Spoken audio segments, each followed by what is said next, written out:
Alhamdulillah sahabat-sahabat GSN.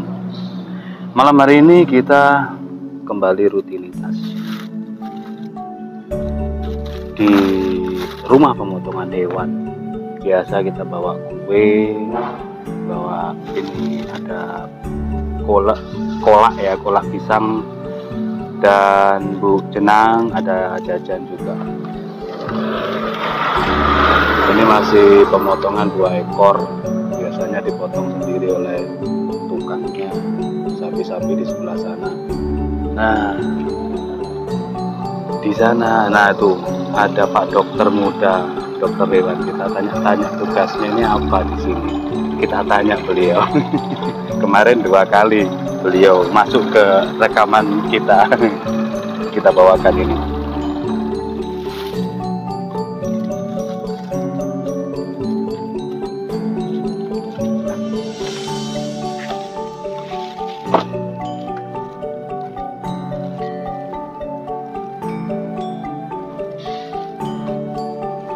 Dia orangnya.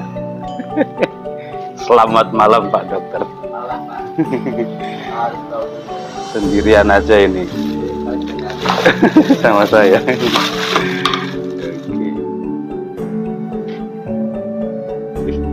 Lakukan santai lihat. Ini kita bawakan. Silahkan diterima Pak Dokter, silahkan dibuka. Nah, dibuka ini jackpotnya dengan kemarin soalnya membawa hobi. Nah, awas itu tumpah itu nanti. Awas megangnya. Nah, tumpah beneran kan. Ini ada jenang, itu kolak atau kolak pisang. Ini kue. Nah. Oke. Yes, sekarang kita sudah bersama Pak Dokter mudanya ini. Selalu menemani saya di setiap malam di LBH. Namanya siapa Mas? Namanya Zainur Zikin. Mas Zainur Zikin. Di sini tugasnya apa ya? Untuk di sini tugasnya itu untuk memastikan sapi yang disembelih ini dalam keadaan sehat. Pertama itu pada pemeriksaan antemortem sama pemeriksaan postmortem. Selesai penyembelihan ya, setelah dipotong postmortem. Jadi diharapkan ketika daging yang keluar dari RPH sini itu layak untuk dikonsumsi masyarakat. Itu pemeriksaan awal meliputi apa saja? Pemeriksaan awal antemortem itu meliputi tanda-tanda vital kayak adanya cairan yang abnormal dari sapi sendiri, terus sama memeriksa keadaannya, apakah sapi itu sehat atau sakit. Kalau sakit emang di sini nggak boleh dipotong kalau sakit. Kalau emang benar-benar sehat baru boleh dipotong.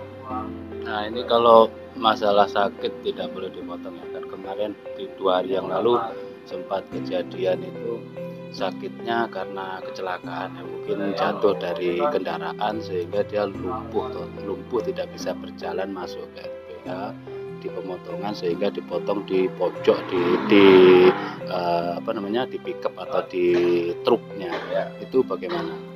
Untuk kalau yang sakit kayak gitu seperti sakit kecelakaan, trauma gitu, sakit patah kaki itu keputusannya harus segera dipotong, masuk ke pemotongan darurat Pak. Jadi yang sapi sakit nggak boleh dipotong itu kayak keluarnya darah dari lubang gumlah kayak hidung, mata, terus adanya keringat berdarah, itu yang nggak boleh dipotong karena itu akan ada tanda-tanda dari penyakit zoonosis. Oh begitu, malah justru yang sakitnya itu akibat kecelakaan malah harus dan wajib segera dipotong ya. Memang kemarin sudah ditangani seperti itu. Selanjutnya untuk pemeriksaan pasca sembelihan meliputi apa saja? Pemeriksaan pasca sembelihan di sini pemeriksaan inspeksi dari bentuk karkasnya, warna, apakah ada perubahan, sama pemeriksaan dari organ jeroan. Organ jeroan di sini yang paling diperiksa itu dari limpa, hati, sama paru-paru. Nah biasanya kan di Idul Kurban kita menemui itu sapi hatinya ada penyakitnya, sampai ada cacingnya itu. Tapi di RPH ini saya malah nggak menemui hal-hal semacam itu. Atau mungkin saya kurang teliti gitu. Yang sudah Pak Dokter lihat selama ini itu yang paling parah apa saja? Yang paling sering kasus yang paling sering ditemui di sini itu kerusakan hati, Pak, malah. Nah, kerusakan hati di sini itu kebanyakan malah dari sekitar 30 pemotongan itu paling tidak 10 pemotongan itu hatinya rusak karena adanya cacing itu. Jadi kerusakan itu disebabkan karena cacing, kalau bahasa kedokterannya karena fasciolosis, jadi cacing fasciola.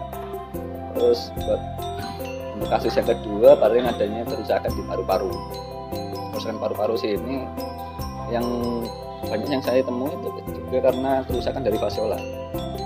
Jadi paru-parunya yang bersih itu ada benjolan darah. Nah, ketika saya sayat di situ ada cacing di situ. Jadi kayak gitu kan, yang bagian yang rusak itu harus disingkirkan. Jadi yang baik-baik aja yang boleh dikonsumsi Mas. Kalau misalkan sampai terjadi kerusakan hati atau bagian jeroan tadi ya disebabkan oleh cacing, itu cacing apa namanya? Kalau jenis cacingnya sendiri buat di hati itu namanya dari bahasa kedokterannya itu cacing fasciola, Pak. Cacing fasciola. Cacing fasciola sendiri itu dibagi ada dua, ada yang gigantika sama yang hepatika. Kalau di Indonesia sendiri itu di sini kan daerah tropis, jadi kemungkinan besar cacingnya itu adalah cacing fasciola gigantika. Ini makin menarik ini pembahasannya, karena selama ini kita lihat tahunya hanya menyembelih, sapinya kelihatan seger gitu aja. Ini kan dari sisi medisnya yang kita terus kupas ini semakin menarik. Nah, akibat dari serangan cacing bakteri itu bisa dikatakan bakteri atau bukan sebenarnya cacing tersebut? Beda, Pak. Jadi cacing kayak cacing-cacing tanah gitu. Kalau bakteri dia organisme yang kecil, mikroba. Jadi kalau untuk melihat bakteri kita perlu adanya mikroskop. Kalau yang cacing gini kan langsung dari kasat mata ini udah kelihatan. Nah, akibat dari cacing tersebut yang kepingin saya tanyakan itu akibatnya bagaimana, yang sampai parahnya itu? Sampai paling parahnya, pertama yang jelas adalah kerusakan hati. Itu akan menimbulkan kerugian yang besar bagi peternak, bagi jagalnya. Yang kedua bagi peternak juga, sapi yang terinfeksi dari cacing hati, pertumbuhan berat badannya itu akan terhambat. Berarti kurus ya? Enggak harus kurus. Malah kebanyakan sapi yang gemuk-gemuk juga dapat infeksi cacing hati. Tapi pertambahan bobot berat badannya itu kalau dibandingin sama sapi yang sehat itu masih kalah. Itu biasanya disebabkan oleh apa sehingga cacing itu bisa masuk ke hati? Untuk cacing fasciola sendiri masuk ke hati itu karena melalui makanan. Jadi fase infektifnya, jadi kita itu mengenal fase infektif. Fase infektif itu adalah fase di mana cacing itu dapat menginfeksi hospes atau inangnya. Fase infektifnya ini dia keluar dari inang perantara, kayak inang perantaranya kalau buat cacing fasciola ini adalah siput air. Jadi dia keluar dari siput air, berkembang menjadi fase infektif. Nah, fase infektif ini menginfeksi makanan dari sapi sendiri. Kemudian makanan yang terinfeksi dikonsumsi oleh sapi dan menyebabkan nanti cacingnya itu akan berkembang menjadi cacing dewasa di dalam tubuh sapi. Keren banget, masih muda tapi jos. Nah ini kalau mengenai sembelihan kira-kira perlu saya teskan juga ini posisi sembelihan yang ideal ini kalau menurut medis ini ya, dari sisi medis yang kita bahas, bukan dari sisi permintaan kepala jagal ya yang kita bahas. Itu kalau menurut sisi medisnya di mananya itu letak sembelihan yang pas itu? Letak sembelihan yang pas, setahu saya ya Pak, itu mana ya? Pokok sembelihan di kami itu pokoknya dari tiga saluran, kayak saluran darah, terus nafas sama saluran makan itu pokoknya terputus, itu udah masuk dalam kriteria penyembelihan. Untuk posisinya bagaimana untuk posisinya? Untuk posisinya lebih baik rebah kiri. Jadi dia rebah kiri sini dan menghadap ke arah kiblat kalau kaidah halal. Jadi untuk penyembelihan sendiri lebih baiknya itu mengikuti kaidah halal, itu sudah disarankan sih dari Kementerian Agama juga mensyaratkan, kan semua produk sekarang disarankan buat halal ya Bang, disertifikasi buat halal, jadi penyembelihan mengikuti kaidah halal.